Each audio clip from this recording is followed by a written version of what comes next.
দেরি হয়ে গেল। তো চলো আমি এখন চলে এসেছি, তো ভিডিওটা এখানে এসেই আমি শুরু করছি, কারণ আমার বাড়ি থেকে বেরোনোর সময় কোনো ভিডিও আমি করতে পারিনি, আর এখানে একটু লাইটটাও কম আছে। তো চলো আমি তোমাদের অ্যাম্বিয়েন্সটা দেখার, একটা গানও বাজছে, আমার মনে হচ্ছে আমাকে পুরোটা ভয়েস ওভার দিতে হবে। তো চলো আমি বাকি ডিটেলস সব তোমাদের সাথে শেয়ার করছি, কিভাবে আসবে, এটা কোথায়, কি সব ডিটেলস আমি তোমাদের সাথে শেয়ার করছি। তো চলো। তো এই সহজপাঠ ক্যাফেটার গেটটা ঠিক এইরকমভাবে সুন্দর করে সাজানো, আর তোমরা বাগমোড় থেকে হালি শহরের দিকে সোজা গেলে ডান হাতেই দেখতে পাবে এই ক্যাফেটা রয়েছে। আর ক্যাফেটার ভেতরটা এরকম বেশ সুন্দর, পুরো একটা দেওয়াল জুড়ে এরকম ডেকোরেশন করা, তোমরা দেখতেই পাচ্ছ ডেকোরেশনটা। আর ওই দূরে দেখতে পাচ্ছ, এটা হচ্ছে ক্যাফেটার মেন জায়গাটা। এই দেখো, এই ডেকোরেশনটাতে এসে সবাই ছবি টবি তুলে, আমিও তুলেছি, আমিও বাদ যাইনি। তো চলো এবার ক্যাফের ভেতরে তোমাদেরকে আমি নিয়ে যাই। জিনিসটা অ্যাকচুয়ালি বাইরে থেকেই দেখতে এত সুন্দর লাগছে, তো ভেতরটা কত সুন্দর হতে পারে বলে তোমাদের ধারণা, আমার ধারণাটা পুরোই ভুল হয়েছে। আমি ভেবেছিলাম হয়তো নর্মাল হবে, আর এই ক্যাফেটা নিয়ে অনেকে অনেক ট্রোলও করেছে, বাট আমার তো অসাধারণ লেগেছে। তোমরা ভেতরের অ্যাম্বিয়েন্সটা দেখো কতটা সুন্দর, আর তোমরা ভিড় দেখেই বুঝতেও পারছো যে এই ক্যাফেটা নিয়ে ট্রোল করার মতন কিছুই নেই, ক্যাফেটা সত্যিই দারুণ। চলো এবার ভেতরে যাই। আমি তো ভেতরে যেতে যেতে হঠাৎ করে থমকে দাঁড়িয়েই পড়লাম। আমি ভালো আগে দেখে নি, এত ভালো লাগছিল চারিদিকটা দেখতে, এত কালারফুল, এত সুন্দর করে সাজানো লাগছিল। তোমরাও দেখো জাস্ট। আর ওখানে না বার্থডে সেলিব্রেটও হয়তো হচ্ছিল। তো এই নিচের দিকটা অনেকটা ফুল ছিল, আর ওপর দিকটা দেখো, আমার তো বেশ ভালো লাগছে, কিরকম একটা ট্রি হাউস টাইপের ফিল আসছে। নিচেও বেশ ভালোই ছিল, বাট নিচে ভিড় ছিল বলে এখন আমরা ওপরে যেতাম। ভিড় না থাকলেও আমি ওপরেই যেতাম, কারণ আমার ঠিক করে রেখে এসেছিলাম বাড়ি থেকে যে আমি ওপরেই যাবো, এই ওপরে বসেই আমি খাবো। তবে একটা কথা, এখানে মারাত্মক ঠান্ডা লাগছিল, বাপ রে বাপ ভাই সাহাব। তো ওপরে এসে যখন ওপর থেকে নিচের ভিউটা দেখলাম, মারাত্মক লেভেলের ভালো লাগছিল ভিউটা, অসাধারণ একটা ভিউ ছিল। তোমরা ওপরটা দেখতেই পাচ্ছ কতটা সুন্দর। এইদিকে 3 করে 6 জনের বসার জায়গা, আর ওদিকে 2 করে 4 জনের বসার জায়গা।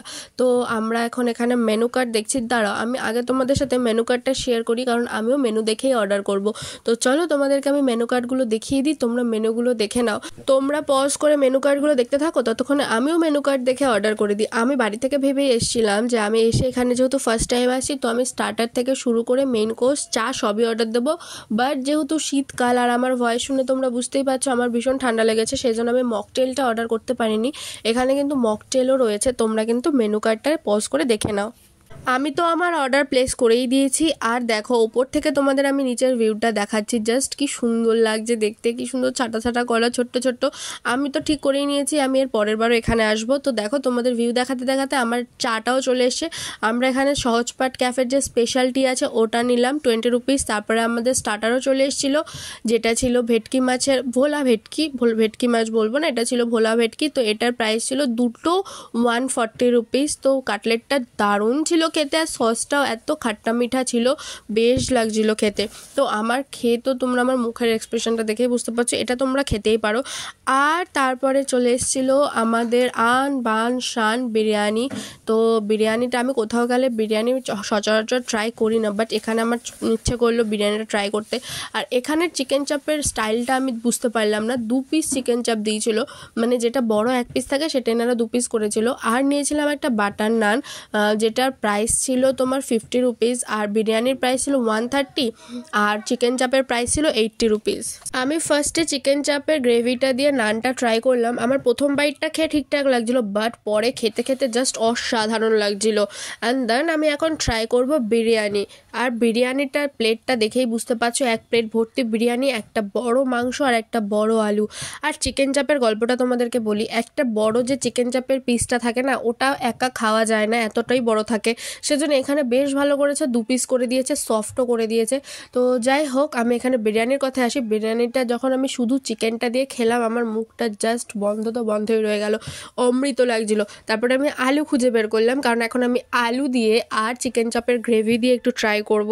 তো বিরিয়ানির কোয়ান্টিটি আর টেস্ট আমি 100-এ 100 দিচ্ছি। তো চলো খাওয়া দাওয়া করে এবার নিচে যাবো। তো নিচে এসে দেখছি যে বার্থডে সেলিব্রেট হচ্ছে। আমি প্রথমেই তোমাদের বললাম এখানে হয়তো বার্থডে সেলিব্রেট হয়, তো বার্থডে সেলিব্রেট করার জন্য হয়তো আগে থেকে বুক করতে হয়। তো আমার ঠিক জানা নেই, এই জিনিসটা আমি জিজ্ঞেস করতেও ভুলে গেছি। তো চলো আমরা এখন এই সাইডের জায়গাটায় যাচ্ছি, এই দেওয়ালটায় কয়েকটা ছবি তুলবার। এখানে দেখছি অনেক চেয়ার টেবিল পাতা, হয়তো কোনো অনুষ্ঠান রয়েছে। আর যত রাত বাড়ছে তত ভিউটা আরও সুন্দর লাগছে এখানকার। তো সহজপাঠ থেকে বেরিয়ে এই ফাঁকা জায়গাটায় গাড়ি পার্কিংয়ের জায়গা, তো আমি আর সুমন গাড়ি নিতে এসে দেখছি এখানে কতগুলো কাকু আগুন জ্বালিয়েছে। কি ভালো লাগছিল, এত ঠান্ডা এখানে ছিল। যেহেতু ওই সাইডটায় গঙ্গা, সেই জন্য গঙ্গার হাওয়াটারও বেশি ঠান্ডা লাগছিল। সকালে আসলে আমি গঙ্গাটা তোমাদের দেখাতাম, এখন যেহেতু রাত হয়ে গেছে ওই জন্য আর গঙ্গার কাছে গেলাম না। সহজপাঠ থেকে খেয়ে দিয়ে বেরিয়ে এখানে দেখছিলাম কয়েকজন কাকু মিলে আগুন টাগুন জ্বালিয়ে সেঁক নিচ্ছে। আর এই জায়গাটা চরম লেভেলের মারাত্মক ঠান্ডা, যেহেতু গঙ্গার পাশে প্রচুর ঠান্ডা। ওই যে সুমন ওখানে অলরেডি আগুন পোহাচ্ছে, তো আমি এখন ভিডিওটা করছি তাই জন্য। তো চলো, সহজপাঠের অনেক কিছু তো তোমাদের সাথে শেয়ার করলাম, বাড়ি গিয়ে ভিডিওটা এড করে দেবো।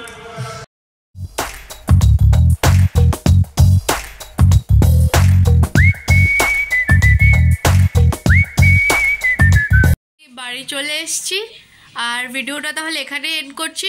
যতটা আমি পেরেছি ততটাই তোমাদের সাথে শেয়ার করেছি।